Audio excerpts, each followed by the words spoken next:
네, 오늘 히브리서 7장에 대해서 저희가 나눌 텐데, 참 성경에 나와 있는 많은 인물 중에 참 미스테리어스한 신비한 인물 중에 하나가 멜기세덱입니다. 그리고 참 여러 가지 많은 이론들이 있는데, 일단 성경에 기록되어 있는 내용들을 중심으로 멜기세덱에 대해서 좀 이해를 해보려고 합니다. 먼저 히브리서 7장 1절부터 2절, 1, 2절을 제가 읽을 때에 멜기세덱의 정체성을 나타내는 부분들이 있습니다. 1절, 2절에 멜기세덱의 정체성이 무엇인가를 표현하는 네 가지가 있는데, 이 네 가지에 대해서 한번 줄을 쳐보시기 바랍니다. 히브리서 7장 1절과 2절입니다. 1절입니다. 이 멜기세덱은 살렘 왕이요 지극히 높으신 하나님의 제사장이라, 여러 왕을 쳐서 죽이고 돌아오는 아브라함을 만나 복을 빈 자라. 아브라함이 모든 것의 10분의 1을 그에게 나누어 주니라. 그 이름을 해석하면 먼저는 의의 왕이요 그 다음은 살렘 왕이니 곧 평강의 왕이요. 아멘. 이 히브리서 7장 2절이 어떻게 보면 성경에 나와 있는 멜기세덱을 설명하는 가장 자세히 설명하고 있는 부분에 해당합니다. 지금 히브리서 7장 1절과 2절에 네 가지로 멜기세덱의 정체성을 정의하고 있습니다. 첫 번째가 무엇입니까? 첫 번째가 멜기세덱은 살렘 왕이다라고 되어 있습니다. 살렘 왕. 자, 살렘 왕에다 1 이렇게 표시해 놓으시고, 두 번째는 하나님의 제사장이다라고 하는 것이에요. 그래서 하나님의 제사장에다가 2 이렇게 놓으시고, 그리고 세 번째는 복을 빈 자예요. 그러니까 복을 빌어줄 수 있는 자라고 하는 것입니다. 아브라함을 만나 복을 빈 자라고 하는 것. 그리고 네 번째는 2절에 있습니다. 10분의 1을 그에게 주니라. 즉 11조를 받은 자예요. 11조를 주는 자가 아니라 11조를 받은 자가 네 번째 정체성입니다. 그래서 멜기세덱의 정체성을 네 가지로 표현하면, 첫째는 살렘 왕이요, 그리고 하나님의 제사장이요, 복을 빌어주는 자요, 그리고 11조를 받는 자예요. 이것이 멜기세덱의 정체성입니다. 그래서 우리가 멜기세덱이 어떤 인물인가에 대한 그런 호기심과 또 그런 묵상도 중요하지만, 왜 멜기세덱이라고 하는 이 인물이 히브리 기자가 인용해서 지금 설명을 하고 있는가 하는 것이에요. 그러면 멜기세덱이 가지고 있는 무언가 정체성이 지금 히브리 기자가 앞으로 설명하고자 하는 것과 연관이 있다는 것이에요. 장차 설명하고자 하는데 필요하기 때문에 지금 멜기세덱의 이야기를 하고 있는 것이거든요. 그래서 이것이 이제 성경 공부를 하는 방법이에요. 그래서 멜기세덱이 왜 이 지금 소재로서 이 7장에서, 그리고 앞에 나와 있는 5장에서 멜기세덱이라는 이야기를 꺼냈고 7장에 와서 본격적으로 멜기세덱에 대해서 설명을 하고 있는가? 설명을 하고 있는 이유는 7장 중반부와 후반부에 가면 그 이유를 알 수 있습니다. 오늘은 우선 멜기세덱에 관한 이야기에 좀 초점을 맞추려고 합니다. 이 네 가지의 정체성, 이 네 가지의 정체성은 이 히브리 기자가 자신이 뭔가 스타디에서 자신의 이야기를 여기다 지금 기록한 게 아니죠.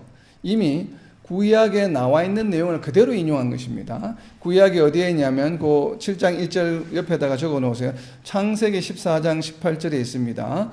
그리고 창세기 14장 18절과 19절을 그대로 인용한 것이에요. 자, 창세기 14장 18절입니다. 창세기 14장 18절. 살렘 왕 멜기세덱이 떡과 포도주를 가지고 나왔으니 그는 지극히 높으신 하나님의 제사장이었더라. 자, 여기에 두 개의 정체성이 나오죠. 살렘 왕 그리고 하나님의 제사장, 두 가지가 나와 있습니다. 그리고 이어지는 19절에 그가 아브라함에게 축복하여, 바로 세 번째 정체성이 나와 있고, 이르되 천지의 주제이시오 지극히 높으신 하나님이여 아브라함에게 복을 주옵소서. 자, 이어지는 20절의 마지막 부분에 보면 그 얻은 것을, 아브라함이 그 얻은 것에서 10분의 1을 멜기세덱에 주었더라. 결국은 창세기 14장 18절부터 20절에 나와 있는 멜기세덱의 네 가지 정체성을 지금 히브리 기자가 그대로 인용해서 히브리서 7장 1절과 2절에 요약해서 설명해내고 있는 것입니다. 그리고 여기에 나와 있는 정체성의 중요한 요소가 뭐예요? 왕과 제사장이라고 하는 것이에요. 그리고 세 번째 나와 있는 복을 빌어주는 자는, 복을 빌어주는 자의 역할은 누구의 역할이겠습니까? 왕의 역할이겠습니까? 제사장의 역할이겠습니까? 제사장의 역할이에요. 그죠? 이것도 복을 빌어주는 것도 제사장의 역할이요. 그리고 11조를 받는 것은 왕의 역할입니까? 제사장의 역할입니까? 이 또한 제사장의 역할이에요. 우리가 구약 율법을 보게 되면 레위 지파, 아론의 자손들에게, 레위 지파에게 백성들이 10분의 1을 이 성전을 케어하고 또 죄를 지내는 이런 레위 지파에게 11조를 주고 했거든요. 이것은 바로 제사장에 해당하는 역할이에요. 그래서 멜기세덱의 정체성 4가지 중에 첫 번째, 살렘 왕이라고 하는 것을 제외한 나머지 3가지는 무엇과 연관이 있냐면 바로 제사장에 관한 이야기예요. 그러니까 멜기세덱은 왕과 제사장의 신분을 동시에 가지고 있다라고 하는 것이 결국 핵심입니다. 7장 1절과 2절의 내용은. 자, 그리고 이제 우선은 지금 성경에는 기록되어 있지 않지만 멜기세덱을 해석하는 다양한 내용들이 있습니다. 이 내용들을 이제 종합하게 썸머리하게 되면 크게 5가지로 분류해 볼 수가 있습니다. 첫 번째는 아브라함이 전쟁에서 성전에서 이겨서 돌아오는 길에 11조를 바쳤다. 그리고 또 축복을 받았다라고 하는 이런 이유 때문에 우리가 흔히 가지고 있는 아브라함은 어떤 사람입니까? 믿음의 조상이잖아요. 하나님의 백성이 어쨌든 간에 족장으로서의 역할을 했던 분인데 그분이 이렇게 가서 만나고 또 대접을 받고 그리고 또 축복을 받고 11조를 바친 대상이기 때문에 최소한 아브라함보다는 높은 존재라고 생각하거든요. 일반적으로 사람들이. 이거 뭐 11조를 바치고 또 축복을 받는 것도 신분이 낮은 사람이 높은 사람한테 할 일은 아니죠. 이게 우리가 찾아가서 이렇게 뭔가 대접을 받고 또 이렇게 11조를 드리는 것은 신분이 낮은 자가 높은 자에게 일반적으로 하는 행위들이에요. 그렇기 때문에 이 멜기세덱이라고 하는 신분이 아브라함보다는 높은 위치에 있는 존재라고 하는 것은 분명한데 그러다 보니까 아브라함을 만나서 복을 빌어주고 또 이렇게 빵과 포도주를 이렇게 대접하는 그러한 분이다 보니까 성령, 축복한다고 하니까 성령 혹은 예수님이 실제로 아니면 하나님이 실제로 사라의 모습으로 나타났다라고 생각하는 그렇게 해석하는 분들이 있습니다. 우리가 아브라함의 이야기를 하다 보면 세 천사가 아브라함의 집에 방문하는 그 장면 이야기가 있죠. 바로 그 중에 한 분이 여호와 하나님이시라고 했기 때문에 그런 것을 우리가 신학 용어로 무엇이라고 이야기하냐면 테오파니라고 이야기합니다. 테오가 하나님이라는 뜻이거든요. 테오파니라고 해서 하나님이 사람의 모습으로 현현에 실제적으로 사람의 모습으로 나타나서 사람에게 보여주는 그런 것을 우리가 이제 테오파니라고 이야기를 하는데 바로 성령 혹은 예수님 혹은 하나님의 현현으로 해석하는 첫 번째 그룹이 있습니다.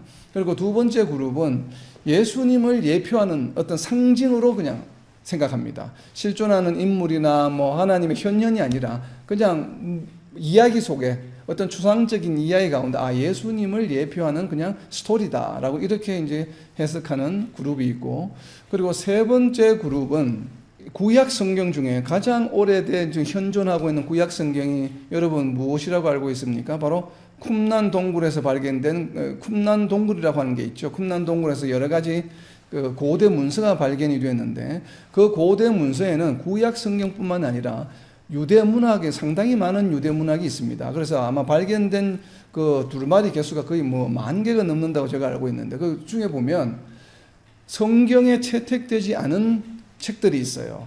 그래서 우리가 외경이라고 하기도 하고 그냥 주이시 유대 문학이라고 하는데 그 쿰난 동굴에서 발견된 책 중에 에녹에 관한 책이 있습니다. 그래서 우리가 사무엘상, 사무엘하 하듯이 에녹2라고 하는 책이 있는데 이 에녹은 누구인가 하면 그냥 산채로 하늘로 올려진 자가 있죠. 우리 보면 그 구약 나오는 바로 그 에녹에 관한 이야기예요. 그 에녹에 관한 이야기가 기록이 되어 있는 에녹2라고 하는 책이 있는데 그 책에는 책에 나오는 이야기 중에 무슨 내용이 있냐면 타락한 천사에 관한 이야기가 있습니다. 그러니까 타락한 천사라고 하면 우리가 일반적으로 아는 사탄이잖아요. 그죠? 근데 타락한 천사에 관한 이야기가 있는데 이 에녹2라고 하는 책에 기록되어 있는 타락한 천사의 이름이 무엇으로 되어 있냐면 King of Wickedness예요. 그러니까 왕 무슨 왕인가 하면 wickedness, 악의 왕이라고 하는 표현이 있어요. 그러니까 King of Wickedness. 그런데 이 악의 왕에 관한 얘기만 나오는 것이 아니라 타락한 천사에 관한 내용 중에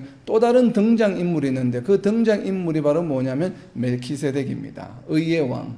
그래서 이 타락한 천사의 이야기를 다루는 내용에 두 주인공이 나오는데 바로 악의 왕과 의의 왕이 나오는 것이에요.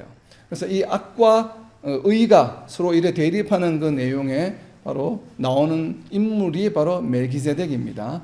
그래서 주이시 초대 그 유대인들은 이 멜기세덱을 그러니까 의의 왕으로 해석을 했죠. 그래서 천상의 존재로 해석했습니다. 왜냐하면 한쪽은 악의 왕인데 악의 왕이 누구예요? 타락한 천사죠. 그럼 의의 왕은 무엇이겠습니까? 타락하지 않은 천사겠죠. 그래서 천사장으로 이해를 하는 그룹이 있었습니다. 천상의 존재. 그래서 주로 이제 미가엘과 같은 바로 이런 악의 왕과 타락한 천사와 대립해서 대적하는 싸우는 천사장으로 이 멜기세덱을 이해를 했습니다. 그러니까 천상의 존재다 보니까 아브라함이 이렇게 11조를 바쳤다라고 이제 이렇게 해석하는 것입니다.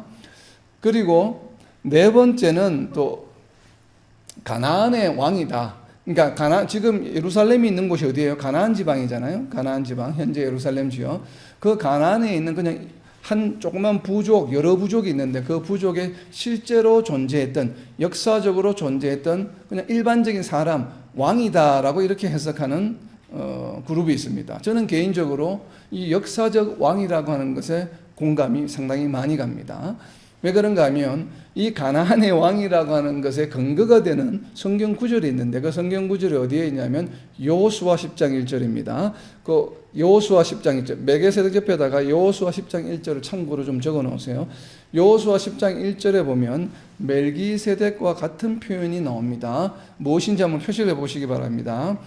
여호수아 10장 1절입니다. 그때 여호수아가 아이를 빼앗아 진멸하되 여리고와 그 왕에게 행한 것 같이 아이와 그 왕에게 행한 것과 또 기브온 주민이 이스라엘과 화친하여 그 중에 있다함을 예루살렘 왕 아도니세덱이 듣고, 여기에서 아도니세덱이 멜기세덱입니다. 왜냐하면 아도니가 뭐냐면 아도나이라는 말 들어보셨죠? 히브리어의 아도나이가 야훼를 부르는 다른 말이에요. 아도나이가 무슨 뜻인가 하면 the Lord, 주님이란 뜻입니다. 그래서 여기서 아도니세덱, 세덱은 멜기세덱에 나와 있는 뒤에 세덱과 같은 얘기입니다. 그리고 아도니는 아도니라고 하는 것은 아도나이의 뒤에 뭐가 붙은 거냐면 영어로 말하면 나에라고는 소유격이 붙은 것이 아도니예요. 그래서 히브리어에서 이라고 하는 것은 명사 뒤에 이가 붙는 경우는 그 이가 무엇인가 하면 대명사입니다. 무슨 대명사하면 1인칭 소유 대명사예요. 그래서 my라는 뜻입니다. 그래서 아도니라고 하는 것은 my lord라고 하는 뜻입니다. 그래서 my lord is righteousness. 나의 주님은 의로우시다라고 하는 것이 바로 아도니세덱의 이름의 의미입니다. 이와 동일하게 주님이라고 하는 뜻, 왕이라고 이게 멜레크라고 하는 게 왕이라는 뜻도 있고 주님이라는 뜻도 있어요. 그래서 멜레크와 같은 뜻이 바로 아도니예요. 그래서 멜기세덱이라고 할 때 멜기라고 하는 것도 마찬가지로 멜기의 원래는 왕이라고 하는 것은 멜레크라고 하는 명사예요. 멜레크 끝에 뭐 그냥 멜레크가 이가 붙어서 멜키 이렇게 바뀐 것이에요.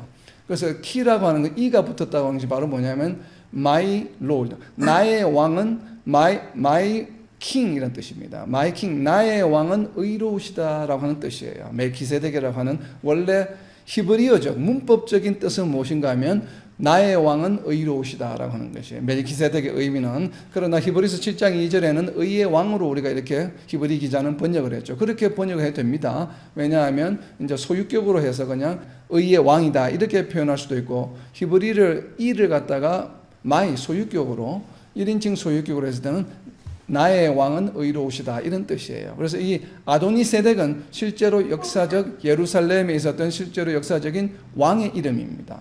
그래서 아도니세덱, 그러니까 아도니세덱과 동일한, 물론 멜기세덱과 아도니세덱은 같은 시대에 있었던 인물이 아니에요. 여호수아는 한참 뒤에 있는 이야기이기 때문에. 그러나 그 지역에 있었던, 여기 여호수아 10장 1절에도 보면 어디의 왕입니까? 예루살렘의 왕이죠. 그러니까 예루살렘이 어디예요? 살렘 왕이에요. 예루살렘에 있는 왕의 이름이 아도니세덱이었어요. 그리고 지금 멜기세덱은 한참 전이죠. 여호수아가 이전에 있었던 아브라함 시대 때이기 때문에 그때의 살렘 왕 멜기세덱이기 때문에 아마 멜기세덱이나 아도니세덱은 이름일 가능성도 있고 당시에 살렘 왕의 타이틀이었을 가능성이 높습니다. 우리가 몽골의 왕들은 무엇이에요? 칸이죠, 칸. 그래서 징기스칸, 칸이라고 하는 게 다 붙듯이 바로 그런 것처럼 멜기세덱, 아도니세덱, 아마 이런 세덱이라고 하는 이런 것들이 좀 왕의 타이틀이었을 가능성이 높습니다. 그래서 멜기세덱은 나의 왕. 그래서 이거 실제로 가나안 지방에 있었던 한 부족의 왕으로 해석하는 것이 지금 현대 시대에 지금 많은 신학자들은 가나안의 실제 왕이었다고 많이 해석을 합니다. 이것이 이제 다수입니다. 다수. 그리고 마지막으로 다섯 번째는 노아의 아들 셈으로 이게 해석을 하는데 주로 유대인들이 이렇게 해석을 합니다. 왜 그러냐면 AD 2세기 때 기록된 아람으로 된 아람 문학 책 중에 타르굼 네오피티라고 하는 책이 있는데 이 책은 창세기를 아람으로 번역을 한 책입니다. 그러니까 원래는 히브리어로 되어 있는 창세기를 아람으로 번역했던 것이, 그러니까 주석을 한 것이죠. 이것이 바로 이게 타르굼 네오피티라고 하는 책이 있는데 이게 AD 2세기 때 기록이 된 책이에요. 그러니까 굉장히 오래된 책이죠. 100년대에 있었던 책이니까. 이 책의 창세기 14장 18절을 어떻게 번역해 놓고 있냐면 멜기세덱으로 번역하지 않았어요. 이 창세기 14장 18절에 멜기세덱이라는 단어를 뭘로 번역했냐면 셈으로 번역을 했습니다. 아람으로. 그래서 멜기세덱이라고 하지 않고 그냥 셈으로 다이렉트로 번역을 해놓다 보니까 후세에 있는 유대인들이 창세기 14장 18절에 있는 멜기세덱은 셈을 나타내는구나. 그러니까 대부분의 유대인들은 주이시 문학에서는 셈으로 이해를 합니다. 그 이유가 왜 그러냐면 제가 화면에 하나 공유를 할게요. 창세기 11장에 있는 내용 때문에 그렇습니다. 창세기 11장에 보면 뭐가 나오냐 하면 셈의 족보가 나옵니다. 보이시죠? 이 셈의 족보를 제가 이제 창세기 11장을 알기 쉽게 도표로 지금 제가 정리한 건데 보게 되면 노아가 언제까지 살았냐면 아브라함이 58세 때까지 노아가 살아 있었습니다. 여기 아브라함이 보게 되면 결국은 아브라함은 노아로부터 홍수 얘기를 들었겠죠 다. 그리고 노아의 아들인 셈은 600세까지 살았는데 언제까지 살았냐면 아브라함보다도 더 오래 살았습니다. 셈이 언제까지 살았냐면 이삭과 야곱이 태어날 때도 셈은 살고 있었습니다. 나이가 600세였기 때문에 이 도표를 보시게 되면 그래서 결국 야곱이 애굽에 들어간 때는 언제인가 하면 바로 야곱의 이 조상들 소위 말하는 하나님께서 선택하신 장자의 이 족보를 가진 이 10명의 조상들이 다 생명을 마친 이후에 애굽 땅에 들어가게 됩니다. 야곱이.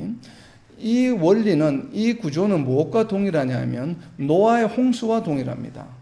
노아의 홍수가 일어날 때 아담으로부터 노아 때까지 그 족보를 보게 되면 결국은 노아가 홍수가 일어난 데가 언제인가 하면 노아의 조상 중에서 가장 오래 살았던 사람이 있는데 노아의 조상 중에 모두셀라가 있는데 모두셀라가 가장 오래 살았어요. 그래서 모두셀라가 죽는 그 해에 그럼으로써 노아의 조상들 가운데서 장자의 계열을 이어받은 모든 조상들이 다 죽은 바로 그 해에 노아의 홍수가 일어났습니다. 그러니까 하나님께서는 의인을 죽이지 않으셨어요. 그래서 하나님께서 선택하신 첫 번째 장자가 모두 자연적으로 수명을 다한 그 해에 바로 노아의 홍수가 일어났습니다. 유사하게 노아로부터 야곱에 이르는 이 족보를 보게 되면 야곱의 모든 조상들이 다 자연적인 수명을 다 하고 난 이후에 애굽 땅으로 들어가서 노예 생활을 하게 됩니다. 바로 이러한 구조가 창세기의 족보들이 우리에게 보여주는 하나의 정보인데 여기서 보게 되면 아브라함 시대에 아브라함이 75세의 부름을 받았고 결국은 175세 죽을 때까지도 셈은 살아 있었습니다. 그렇기 때문에 이것을 근거로 유대인들은 셈이었을 것이다. 왜냐하면 셈은 어쨌든 간에 지금 하나님의 장자의 계보를 계속 아담의 장자의 계보를 계속 이어오는 자이기 때문에 그렇기 때문에 아브라함이 찾아가서 아마 이렇게 11조를 드리고 또 그렇게 했을 것이다 라고 이렇게 해석을 합니다. 그러나 저 개인적으로는 이 해석에 전혀 동의하지 않습니다. 왜 그러냐면 지금 아브라함이 만난 장소가 어디예요? 지금 살렘이라고 이야기하고 있고 이 살렘은 지금 가나안 지방이에요. 가나안 지방에는 셈족이 살지 않습니다. 누가 사느냐면 함족이 살아요. 그러니까 노아의 세 아들 중에 함족, 오늘날로 말하면 아프리카 계통의 조상이에요. 함족이 어디에 사냐면 중동 지역과 아프리카 지역에 거주했습니다. 그러니까 지금 가나안 땅에는 아브라함 시대 때 누가 거기에 살았냐면 함의 후손들이 바로 함의 후손 중에 하나가 이름이 가나안이에요. 가나안이라고 하는 아들이 있습니다. 바로 그 아들들이 살던 곳을 이름 불러서 가나안 지방이라고 부르는 것이에요. 그렇기 때문에 가나안 지방에 살고 있는 자들은 함의 후손들이에요. 그렇기 때문에 셈이 거기에서 거주했을 가능성은 없습니다. 물론 뭐 전혀 배제할 수는 없죠. 우리는 모르기 때문에 몇백 년을 사셨는데 혹시 이동해서 그 당시 그가 계실지도 모르겠지만, 그러나 가나안 지방의 왕으로 본다라고 한다면 셈일 가능성은 희박합니다. 그렇기 때문에 가나안의 그냥 왕이라고 저는 이해를 하고 있습니다. 자, 그리고 이제 2절에 조금 그 내용들을 조금 저희가 나중에 이어지는 성경 구절 좀 더 찾아보겠습니다. 자세하게. 자, 그리고 2절에 있는 이제 이름에 대한 해석이에요. 조금 전에 나눈 것처럼 2절에 보면 먼저는 의의 왕이요. 이 의의 왕은 아까 제가 말씀드린 대로 바로 나의 왕은 의로우시다라고 이렇게도 해석을 할 수가 있습니다. 제가 왜 이렇게 굳이 해석하려고 하냐면 그 이유가 있습니다. 바로 이어지는 살렘 왕이라고 하는 의미를 우리가 이해하게 되면, 자, 살렘 왕은 무엇이라고 지금 설명하고 있습니까? 2절에 보면 평강의 왕이다라고 이야기하고 있죠. 자, 살렘 왕이라고 하는 의미는 사실은 무슨 의미예요? 우리가 그냥 문자적으로 한글로도 살렘 왕이라고 하는 것은 어떤 사람입니까? 무엇을 하는 사람이에요? 살렘 왕이라고 하는 의미는 살렘 지방을 다스리는 자가 살렘 왕이죠. 그것이 살렘 왕이죠. 그렇다면 똑같은 의미로 의의 왕이다라고 하는 무슨 의미예요? 같은 구조로 이야기하면 의를 다스리는 자. 다시 다르게 표현하면 의를 주관하는 자, 의에 대한 주권을 가진 자, 이렇게 해석할 수 있습니다. 왜냐하면 제가 왜 이걸 말씀을 드렸냐면 헬라어에는 우리처럼 방금 살렘 왕이라면 우리는 보통 소유격이잖아요. 살렘의 왕 이렇게 하는 그 이제 제너티브라고 영어로 이야기를 하는데, 이 제너티브가 앞에 나오는 단어와 뒤에 나오는 두 단어의 관계를 설명해 주잖아요. 그럼 앞에 나오는 단어 살렘 왕이라고 할 때 이 왕이 살렘을 목적으로 하느냐 아니면은 주어로 하느냐, 다양한 해석이 있습니다. 헬라어 자체가. 그렇기 때문에 굉장히 헬라어 해석이 어렵습니다. 그런데 살렘 왕이라고 하는 표현은 분명히 왕이 주어이고 살렘이 목적일 수밖에 없죠. 살렘이 주어가 될 수가 없죠. 왜냐하면 살렘은 지방의 이름이고 그 지방을 다스리는 왕, 그러니까 룰러 오브 살렘이거든요. 그러니까 살렘을 다스리는 왕이라는 뜻이기 때문에 살렘이라고 하는 단어는 왕이라고 하는 단어의 목적격이 될 수밖에 없습니다. 그러니까 목적격의 역할을 하는 소유격이에요.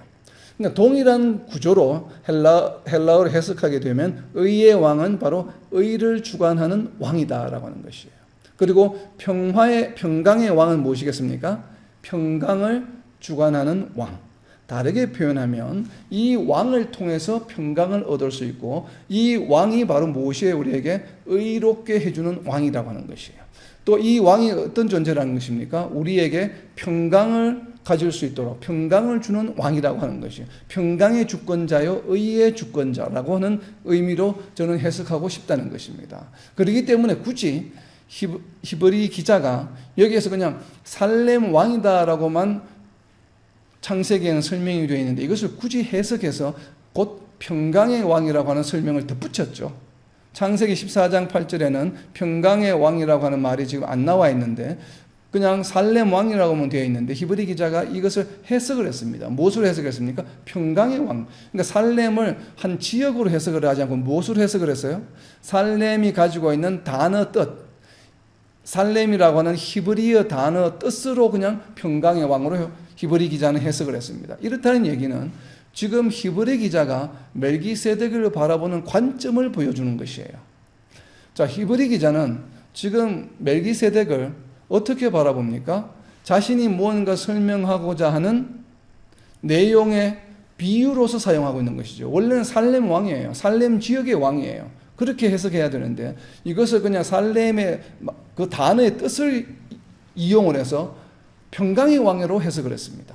그렇다는 얘기는 무언가 지금 살렘 왕을 실제적인 그 자체로 해석하려고 하는 것이 아니라 그것을 이용해서 무언가 비유로서 지금 설명하려고 하는 의도를 가지고 있다는 것을 우리가 알 수 있는 것이에요. 이것이 이제 성경 공부를 하는 방법입니다. 그래서 평강의 왕, 말 뜻을 인용을 했구나. 살렘 왕을 인용한 이유. 그렇다는 얘기는 멜기세덱이라고 하는 이름도 역시나 마찬가지로 우리가 비유로서 지금 설명하려고 하는 것이구나. 그래서 의를 주관하는 왕, 평강을 주관하는 왕. 이 평강은 무슨 평강이라고 했습니까? 전쟁이 없는 평화가 아니라고 했죠. 하나님과의 깨어진 관계가 회복된, 하나님과의 관계가 회복된 것을 평강으로, reconciliation으로 우리가 해석을 했습니다. 그렇다는 얘기는 이 왕, 결국은 의를 주관하는 왕, 죄인을 의롭게 하는 권한이 있는 것, 도구가 되는 왕, 그리고 우리에게 깨어진 하나님과의 관계를 회복시켜주는 역할을 하는 왕. 이 왕은 어떤 인물일까? 우리는 너무나도 잘 알고 있죠. 지금 이 메시아에 대한 이야기예요. 그래서 히브리 기자는 이 멜기세덱이라고 하는 창세기와 시편에 언급되어 있는 인물을 구약에서 가지고 오면서 어떤 의도를 가지고 왔냐 하면 의를 주관하고 평강을 주관하는 왕을 비유하기 위해서 멜기세덱이라고 하는 이름을 인용해서 지금 가지고 온 것입니다. 히브리서에. 그렇기 때문에 멜기세덱이 어떤 인물인가가 히브리 기자에게는 중요하지 않아요. 히브리 기자에게 중요한 것은 그 멜기세덱의 이름이 가지고 있는 의미, 상징적인 의미가 중요한 것이에요. 그래서 의의 왕, 평강의 왕, 의와 평강을 주관하는 왕이다라고 지금 이렇게 지금 해석을 하고 있는 것입니다. 그리고 이 살렘 왕인데 이 살렘은 어디라고 이야기했습니까? 살렘은 어디라고 이야기했습니까? 예루살렘이라고 이야기했죠. 그게 그냥 이름이 비슷하니까 예루살렘이야 이런 것이 아니고 실질적으로 시편에 기록이 되어 있습니다. 자, 그 살렘 옆에다 적어 놓으세요. 시편 76편 2절입니다. 살렘이 어떤 뜻인지 나와 있습니다. 무엇으로 표현되어 있는지 한번 표시해 보시기 바랍니다. 시편 76편 2절입니다. 그의 장막은 살렘에 있으며 그의 처소는 시온에 있도다. 살렘이 어디라고요? 시온입니다. 시온.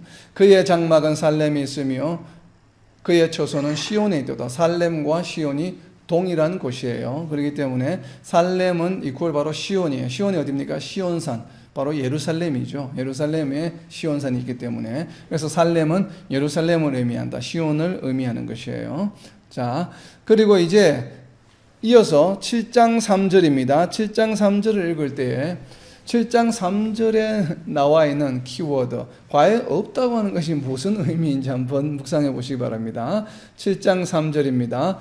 아버지도 없고 어머니도 없고 족보도 없고 시작한 날도 없고 생명의 끝도 없어 하나님의 아들과 닮아서 항상 제사장으로 있느니라. 항상 제사장으로 있느니라. 자, 여기에 아버지도 없고 어머니도 없고 족보도 없고 시작한 날도 없고 생명의 끝도 없어 라고 할 때 이 없다고 하는 것은 어떤 의미일까요? 자, 이 없다고 하는 의미가 영원하다라고 하는 지금 그런 비유로 지금 해석을 하고 있는데 왜 그렇게 지금 히브리 기자 제가 그래서 방금 설명한 것처럼 왜 살렘 왕을 평강의 왕으로 지금 히브리 기자는 해석을 하고 있냐 하면 비유로 활용하기 위해서 그렇다고 이야기를 했죠. 그렇기 때문에 지금 멜기세덱에 관한 내용이 구약에 나와 있는 내용이 무엇이 나와 있냐면 창세기 14장과 시편 110편에 두 군데밖에 나와 있지 않아요. 내용이. 그래서 다른 대부분의 구약에 나와 있는 성경의 인물들을 여러분 유념해서 읽게 되면 성경의 인물들을 읽을 때 보게 되면 나오는 다윗도 마찬가지고 다윗을 설명할 때 뭐라고 이야기합니까? 이새의 아들 다윗 이렇게 이야기하죠. 이제 구약에서 히브리 문학의 특징이 무엇인가 하면 어떤 인물을 설명할 때 항상 보면 뭐라고 이야기합니까? 누구의 아들. 예수님은 어떻게 표현합니까? 하나님의 아들.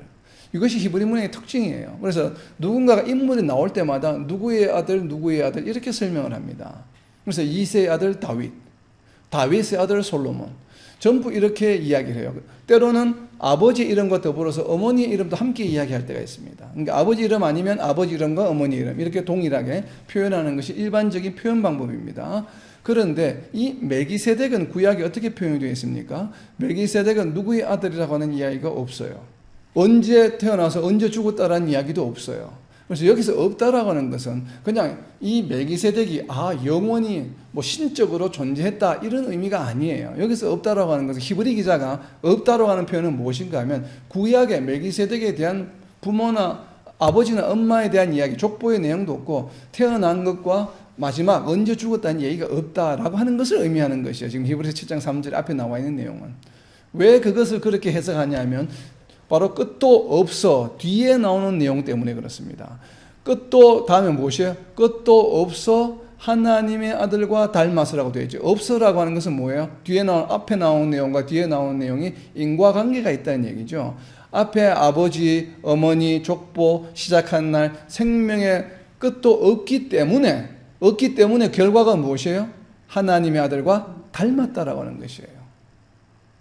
우리가 멜기세덱이 영원한 영생한 존재라는 의미가 아니에요. 이 아들과 닮아서라고 하는 이 닮아서라고 하는 헬라어는 파이나이트 일반적인 동사가 아닙니다. 무엇인가 하면 바로 파티시플의 분사예요. 분사는 무엇인가 하면 닮았다라고 하는 이 내용에서 사용된 이 헬라어는 무엇인가 하면 똑같다는 얘기가 아니에요. 닮았다라고 하는 것은 복사본이다 이 말이에요. 소위 말하는 원본이 따로 있고 원본이 있고 원본과 같은 복사본. 복사기에서 원본을 갖다 대고 복사하고 나왔잖아요. 그럼 원본과 복사본 두 개가 다 존재하죠. 그러니까 같은 것이 아니고 복사를 한 것이에요. 바로 그 의미의 닮았다라고 하는 표현이에요. 그래서 영어로는 made like, 그러니까 무엇과 같이 만들어졌다라고 하는 것입니다. 그래서 멜기세덱이 바로 예수님과 같이 항상 제사장으로 있느니라. 바로 그러니까 하나님의 아들과 닮았다라고 하는, 예수님과 닮았다라고 하는 것은 예수님은 어떤 존재예요? 영원한 존재죠. 그러니까 예수님이 영원한 존재라는 얘기는 아버지도 없고 어머니도 없고 족보도 없고 시작한 날도 없고 생명도 없다. 그러한 영원성과 멜기세덱도 보니까 구약에 아무런 기록이 없어. 기록이 없는 것이 서로 닮았다라고 하는 의미에서, 그래서 예수님과 하나님의 아들과 닮아서라고 이렇게 표현을 쓴 것입니다. 그래서 멜기세덱이 실질적으로 영생한 인물이다라고 해석하는 것에는 저는 개인적으로 동의하지 않습니다. 그런데 없기 때문에 시편 110편 4절에 보면 영원한 제사장이라고 또 표현이 되어 있는 것이에요.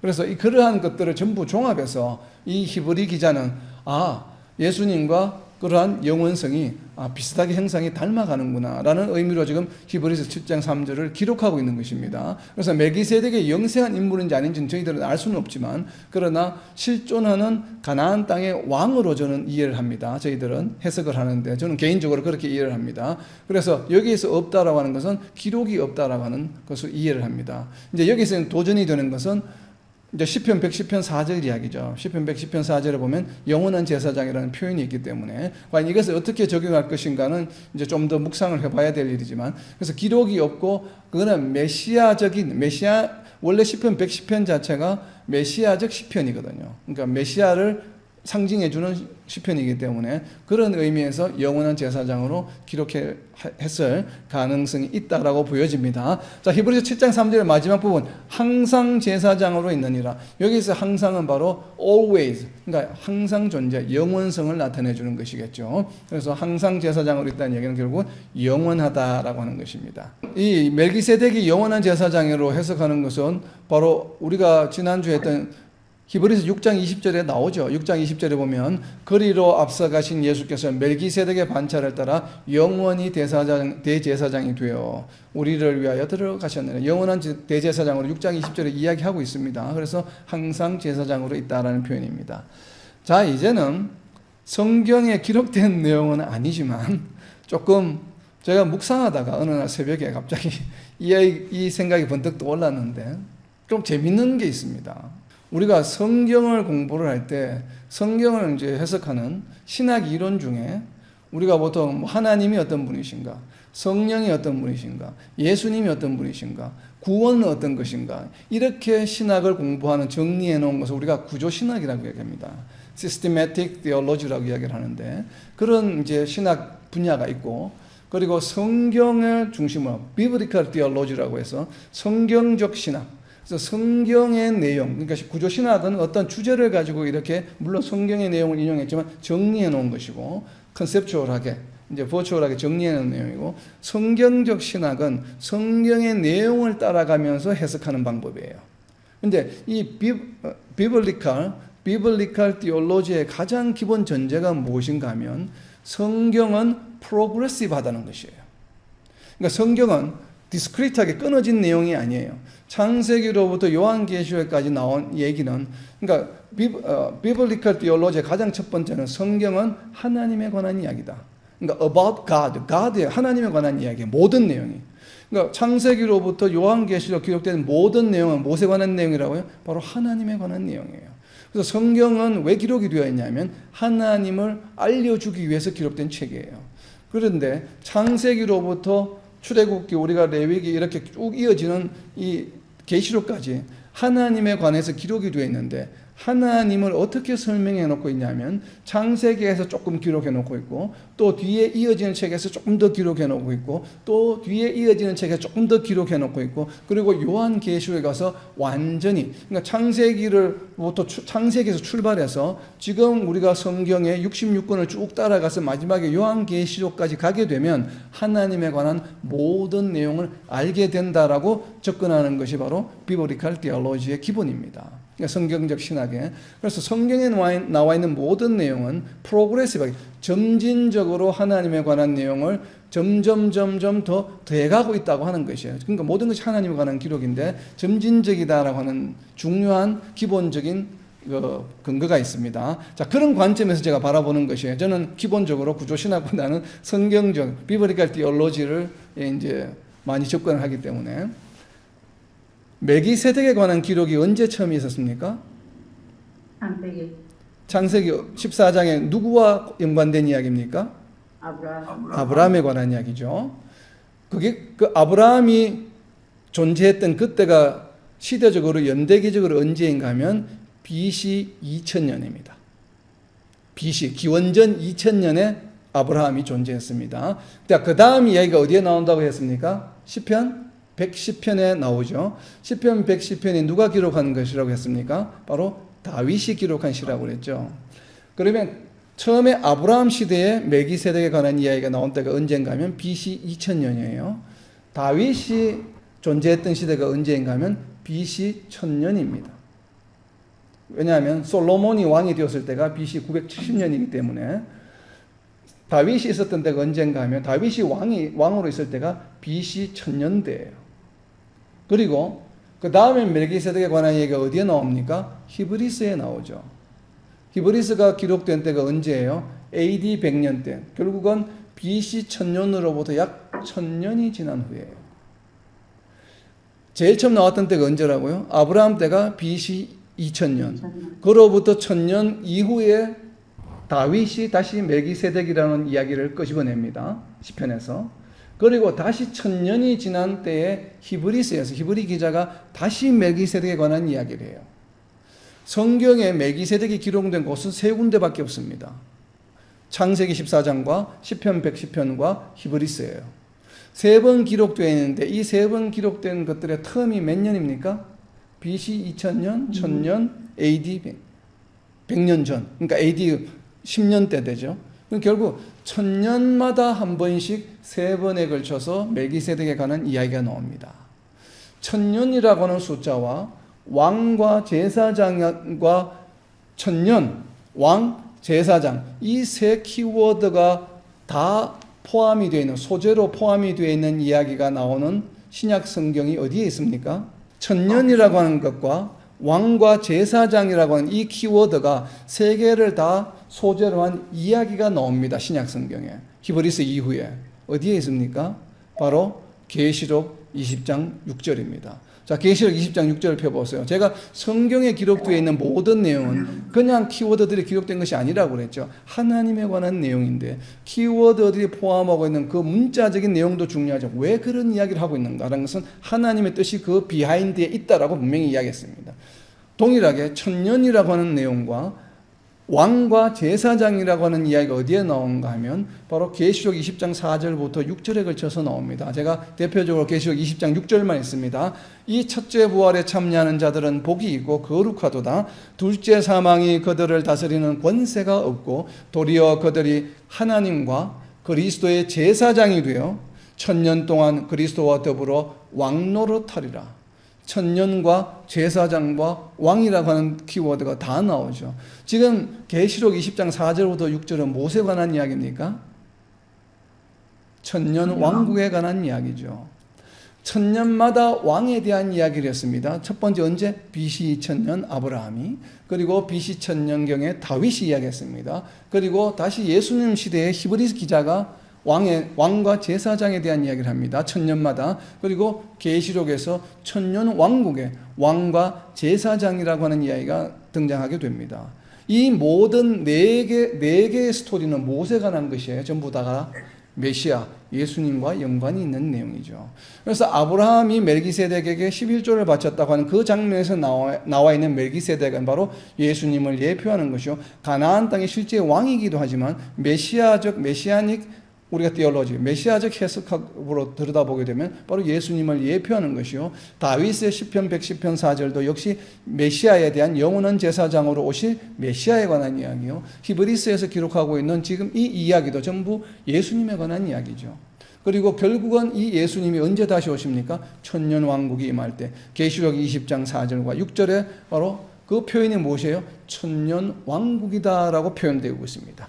그러니까 천년 왕국, 천년 동안 그리스도와 더불어 왕노릇할, 천년이라고 하는 키워드와 바로 왕과 제사장의 역할을 하시는 이가 바로 천년 왕국에 도래하실 때 성도들도 그와 함께 왕과 제사장의 역할을, 노릇을 할 것이다라고 이야기하고 있는 것이 바로 성경의 결론이에요. 자, 이러한 성경적 신학적 입장에서 보게 되면 아주 재미있는 것이 천년 단위로 지금 멜기세덱 이야기가 나왔고, 그것을 종합한 썸머리가 계시록 20장 4절과 6절에 저는 기록이 되어 있기 때문에 이 히브리 기자가 멜기세덱을 소재로 해서 히브리서에서 지금 기록하고 있는 이유는 바로 무엇인가 하면 예수님의 메시아적 가치를 설명해 주기 위해서 멜기세덱이라고 하는 단어를 지금 소재를 사용하고 있는 것이에요. 그래서 예수님은 어떤 존재라고요?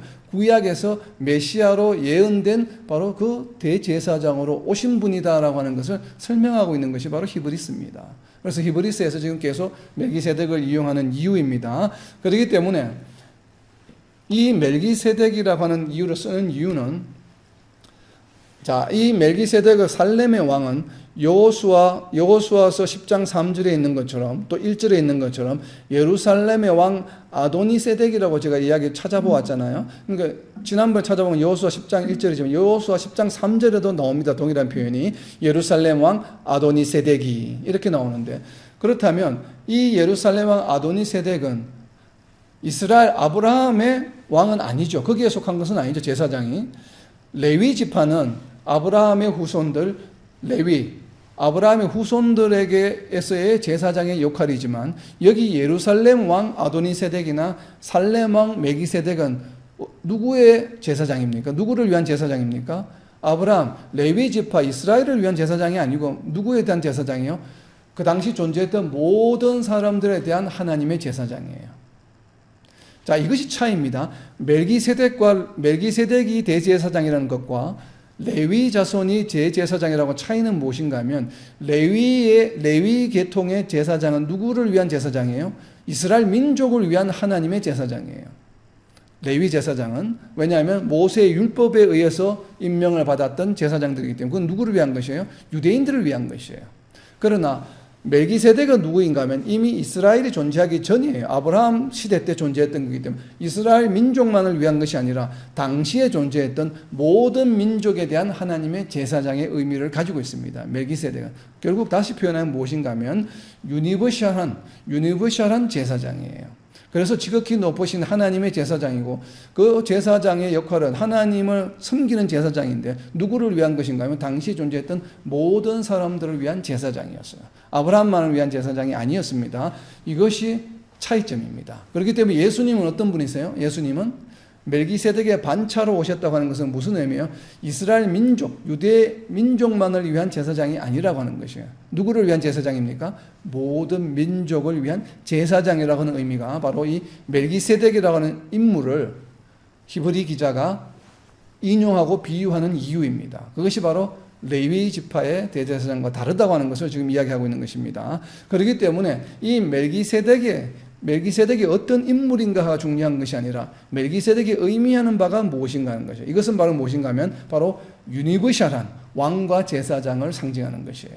그러니까 이스라엘 민족에 국한된 것이 아니라 모든 민족의 왕과 제사장의 상징하는 것이 바로 멜기세덱이라고 하는 것입니다. 우리가 이 의미에 더 초점을 맞추는 것이 필요합니다. 그래서 저는 결론적으로 멜기세덱은 가나안 지방의 한 부족의 왕이었고 그 당시에 왕으로서도 제사장의 역할을 했고 제사장이 특별히 하나님의 제사장의 역할을 실존했던 인물인데 이 인물을 히브리 기자가 예수님의 메시아적 대제사장을 표현해 주기 위해서 멜기세덱의 이름을 인용했라고 저는 그렇게 이해를 합니다. 그렇기 때문에 멜기세덱은 바로 유대인과 이스라엘 민족만을 위한 것이 아닌 모든 민족을 위한 왕과 제사장을 상징하는 인물이다라고 저는 이렇게 해석을 하고 싶습니다. 그렇기 때문에 특별히 예수님을 유니버셜하게 대제사장, 유니버셜한 대제사장이다 하는 것. 그렇기 때문에 영원히 계신 영원한 대제사장이라고 하는 것이에요. 정말 예수님께서 구약에서 약속하셨던, 하나님께서 약속하셨던 바로 이러한 우리를 구원해 주신 대제사장의 역할로 오신 예수님을 우리가 잊지 않고 우리의 죄사함을 위해서 단번에 죽으셨다고 하는 것을 잊지 않고 우리가 이것을 붙들고 이 약속이 예수님이 다시 오실 때 반드시 이루어진다라고 하는 그런 믿음을 확고하게 가지라라고 하는 것이 지금 히브리 기자의 내용이에요. 그래서 그러한 믿음을 가지고 전진하는 저와 여러분 그렇게 땅의 모든 하나님의 백성들이 되시기를 예수님의 이름으로 선포합니다.